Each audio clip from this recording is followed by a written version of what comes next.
Louisville will beat Georgia Tech in the season opener on Friday evening down in Atlanta. We're going to explain why on today's episode of the Locked On Louisville podcast. Stay tuned. You are Locked On Louisville, your daily podcast on the Louisville Cardinals. Part of the Locked On Podcast Network, your team every day. What is going on, everyone? Happy Thursday. Welcome into another episode of the Locked On Louisville podcast. I'm your host, Dalton Pence. Today's episode brought to you by LinkedIn Jobs. These days, every new potential hire can feel like a high-stakes wager for your small business. That's why LinkedIn Jobs helps find the right people for your team faster and for free. Post your job for free at linkedin.com/lockedoncollege. Terms and conditions apply. As always, I want to thank you all for making us your first listen of the day. Just a reminder that the Locked On Louisville podcast is free on all streaming services, 5 days a week, your team every day. We are getting close to the end of our matchup coverage for this game for the Louisville Cardinals against Georgia Tech. We're going to talk about why Louisville will win this game. I will predict the stats leaders, so rushing yards, receiving yards, tackles, sacks, etc. And then we will give our final thoughts. But we are extremely close.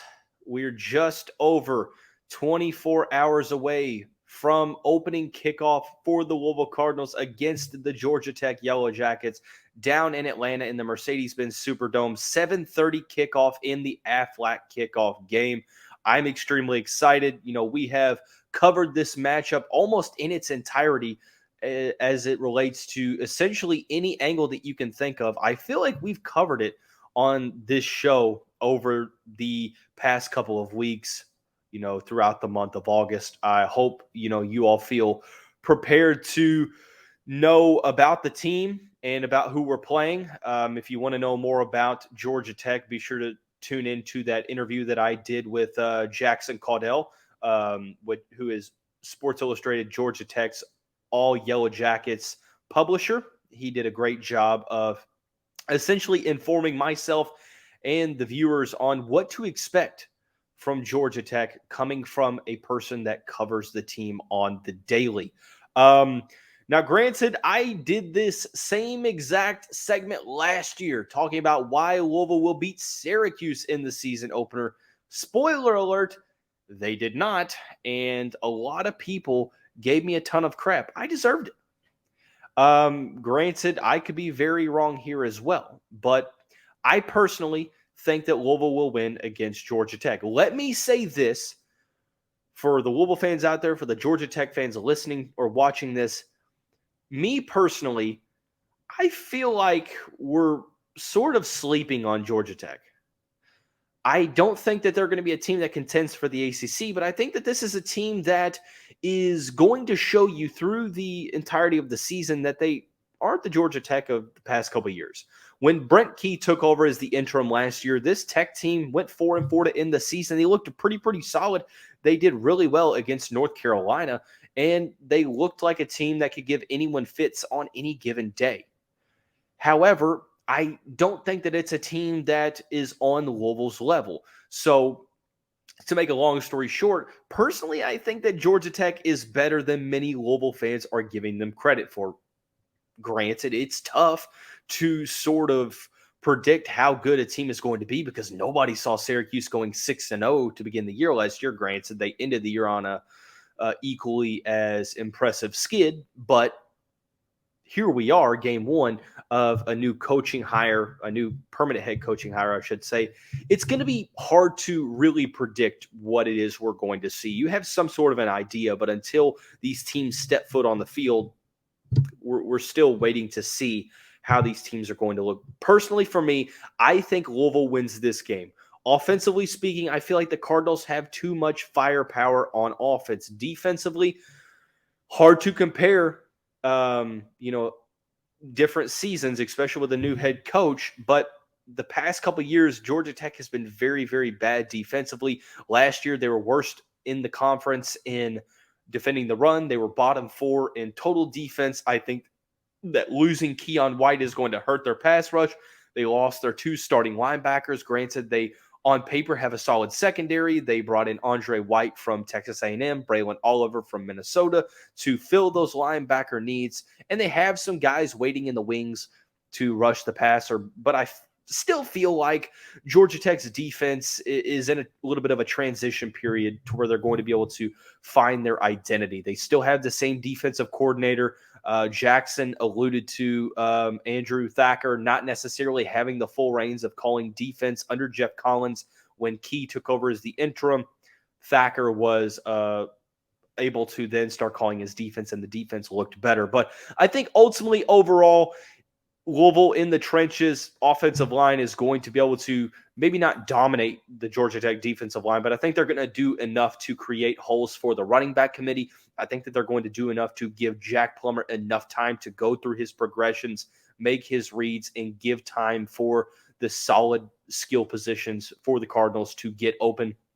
A lot of guys in that offense with separation ability. So I think Louisville's offense, this is a passing scheme of Jeff Brohm. Jeff Brohm has had a top 20 passing offense in all but one of his seasons as a D1 collegiate head coach. So I think you're going to see, this on paper is a team that is better talent-wise than any of the teams that he has coached.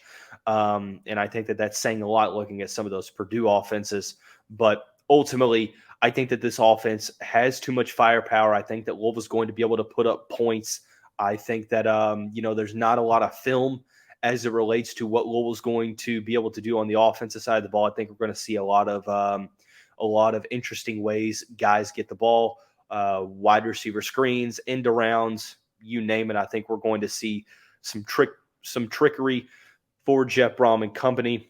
And I'm excited to see how Louisville comes out in this game. Defensively speaking, they're going to be tasked with stopping a new quarterback. QB1 Haynes King is the starting quarterback for Georgia Tech after transferring in from Texas A&M. They have a system to where their offensive coordinator was a part of Georgia's rushing attack over their 3-year period that saw 2 national championships. He was a quality control assistant, but his pedigree shows that he's more of a guru on passing the football. So I think we're going to see a healthy balance of the two. Travion Cooley leads that running back committee. You've got some skill receivers there. Christian Leary will be interesting to see how he plays. A transfer from Alabama, highly rated, but didn't necessarily get a ton of time in Tuscaloosa the past 2 seasons. Georgia Tech's offensive line, I think it's going to be better. Jackson said on the interview last Wednesday that wasn't the greatest unit last year, but they brought 4 of the 5 starters back to where at least they have some continuity for the unit this season. Louisville's pass rush, I think, is going to be pretty potent with Ashton Gelati, with Stanford transfer, and Louisville native Stephen Herron. Popeye Williams is going to play a role. The interior, I think, is pretty solid with Des Tell, Jared Dawson, Ramon Purrier, so on and so forth. Tawfiq Thomas being another player to focus on. And I think Louisville secondary on paper is just as good, if not better, than last year. You have a cornerback trio that is very solid. Storm Duck, Quincy Riley, Jarvis Brownlee Jr. You lose MJ Griffin, which is a huge blow for this Cardinals defense, but you still have Josh Minkins. You have 2 Power 5 transfers. Cam Kelly is a former All-ACC level selection from North Carolina who transferred to Virginia and then to Louisville this offseason. And then you also have Devin Neal, who's from Lexington, played the past couple of years at Baylor, had his best season last year for Dave Aranda's defense, and I think that Neal is going to have a great year as well. Linebacking committee, yet to be seen, but there's a ton of talent in that group. I think that the defense is going to do just enough to make it to where Georgia Tech's offense has to go score for score with Louisville's offense, and I'm just not so sure if they're going to be able to do that. I think that it's there for Haynes King, but is he going to be able to put it together week 1? There's a lot of moving pieces at the skill positions for Georgia Tech. I just personally think, I don't think it's going to be this big blowout type game. Personally, if you made me predict the score, I think for the Cardinals Sports Zone podcast that I'm a part of, I said that Louisville was going to win, I think 35 34-35 to 21, I think is respectable. Louisville is a 7.5-point favorite going into the game on Friday evening, but I do think that Georgia Tech shows that they can score the ball, but I think it's going to be a little bit too much firepower for the Cardinals in this game against the Yellow Jackets. Look, I think that Georgia Tech is better than people are going to give them credit for, so those fans that are saying, well, you're a little bit too overconfident, you're not giving Georgia Tech their props. I honestly feel like I've given more props to Georgia Tech than any other analyst, any other podcast host that I have seen, both locally and nationally, maybe not in the Georgia area because I don't listen to Atlanta radio or anything like that. So I do apologize if I'm a little bit out of the loop there. But nationally speaking, outside of that market, I think that I've given Georgia Tech their props. So I want to take the matchup a little bit further and talk about who could be the stats leaders in terms of rushing yards, receiving yards, tackles, sacks, touchdowns accounted for, etc. We'll do that here momentarily. Before we do that, I want to talk to you about our friends and the title sponsor of the show, LinkedIn Jobs. These days, every new potential hire can feel like a high-stakes wager for your small business. You want to be 100% certain you have access to the best qualified candidates available. That's why you have to check out LinkedIn Jobs. LinkedIn Jobs helps find the right people for your team faster and for free. Create your job post on your profile. Add the purple hashtag hiring frame to your profile to spread the word that you're hiring. Simple tools like screening questions make it easy to focus on candidates with just the right skills and experience so you can quickly prioritize who you'd like to interview and hire. Look, I think that adding the right team member is such a critical part of having a positive and measurable impact on your business. It's simply why small businesses rate LinkedIn Jobs number one in delivering quality hires versus leading competitors. LinkedIn Jobs helps you find the qualified candidates you want to talk to faster. Post your job for free at linkedin.com/lockedoncollege. That's linkedin.com/lockedoncollege to post your job for free. Terms and conditions apply. Okay, heading on into the second segment of the show, I just told you why I think that Louisville will beat Georgia Tech on Friday evening, but who's going to lead Louisville in the statistical categories? We'll start on the offensive side of the football, rushing yards. Like I said, I think it's going to be Jawar Jordan. I think that he could definitely be a candidate to go over the century mark in this game. If he is able to break a big-time run, I think that he's going to have a very solid season. Future 1,000-yard rusher for the Cardinals this season. I've been very adamant on that. But ultimately, I think that Jawar Jordan is going to lead the rushing department for the Cardinals. That really shouldn't come as a huge surprise that the number one running back on the team is the rushing leader. So this is where things get tricky, though. Receiving yards. Who's going to lead the Cardinals in receiving yards? You could go Jamari Thrash, who is wide receiver one. You could go Kevin Coleman Jr., the transfer from Jackson State. You could go Amari Huggins-Bruce. I feel like that's probably the three most popular answers. You could go a little bit further with a dark horse candidate, the Cincinnati transfer Jaden Thompson, the Tennessee transfer Jimmy Callaway. Or you could go Chris Bell, true freshman William Fowles. Could it be a tight end? Could it be a running back? Who knows? For me, my prediction for who's going to lead the Cardinals in receiving yards game one is Kevin Coleman Jr. I have been a huge believer in his since the early part of offseason spring practice. You know, I was told multiple times that Kevin Coleman Jr. is the real deal, is a home run level player. He is a guy that might not necessarily be the best receiver on the team when you have Jamari Thrash, but a lot of people think that he has the highest upside along with Amari Huggins-Bruce. I think that Kevin Coleman is going to have a long – I think my prediction is he's going to have a long touchdown in this game. A big play to where maybe he takes a short gain and turns it into a long touchdown, or it's a home run, deep ball. I think that he's going to lead the Cardinals in receiving yards. It's probably going to be a pretty balanced target share. I think that I wouldn't expect any of the guys to have over 7 catches in this game just because of the amount of guys that are going to be contending for targets. But for me, I'm going to go Kevin Coleman Jr. here in terms of leading the Cardinals in receiving yards.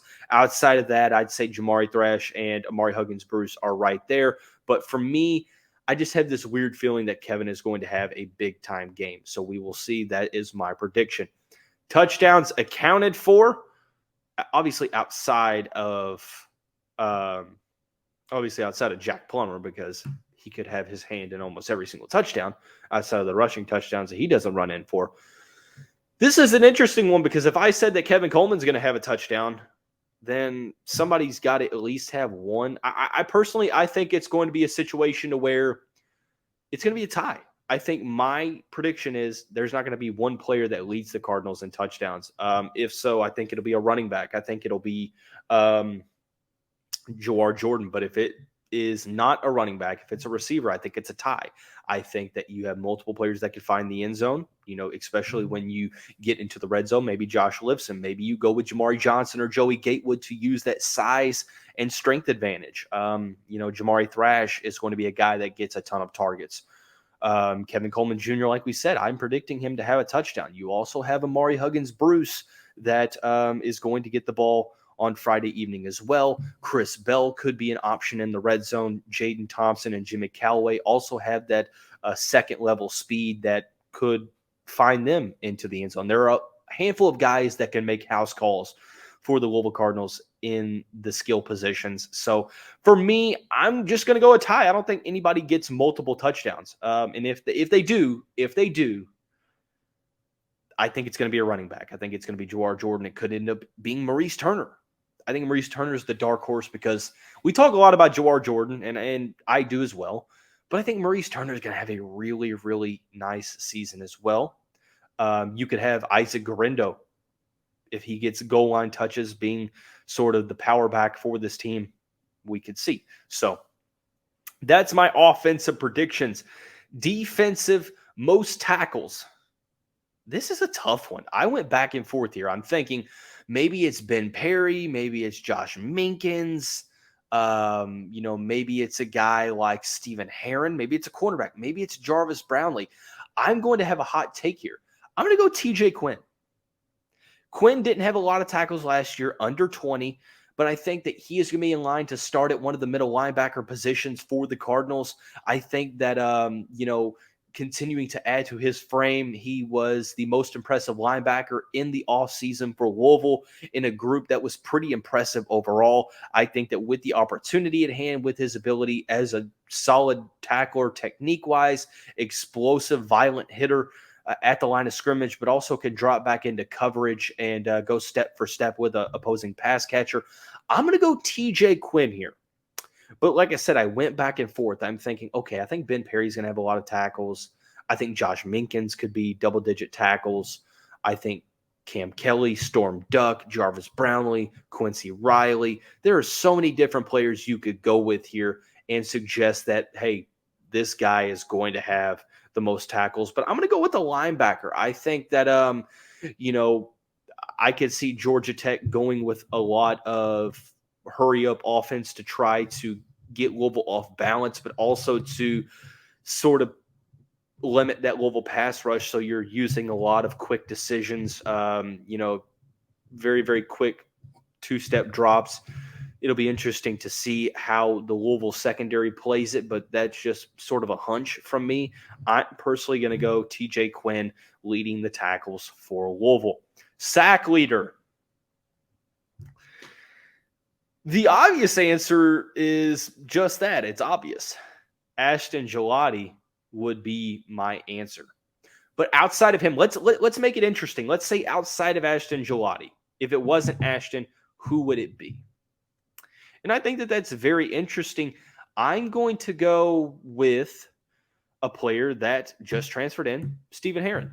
Transfer from Stanford, played a couple seasons with the Cardinal, local high school standout, multiple time state champion with the Trinity Shamrocks. I think that he is a guy that is going to be relied upon early to rush opposite of Ashton Gillotte. I think that he, if not Gillotte, then Herron will lead the team in sacks. And who is going to force an interception or a fumble? This is an interesting one for me. I'm going to go Quincy Riley with an interception here. I think that I'm going to predict, you could predict a couple of turnovers, but I'm going to predict a Quincy Riley interception. He was a ball hawk last year. a guy that just has a knack for getting to the football, whether that be deflecting passes or intercepting passes.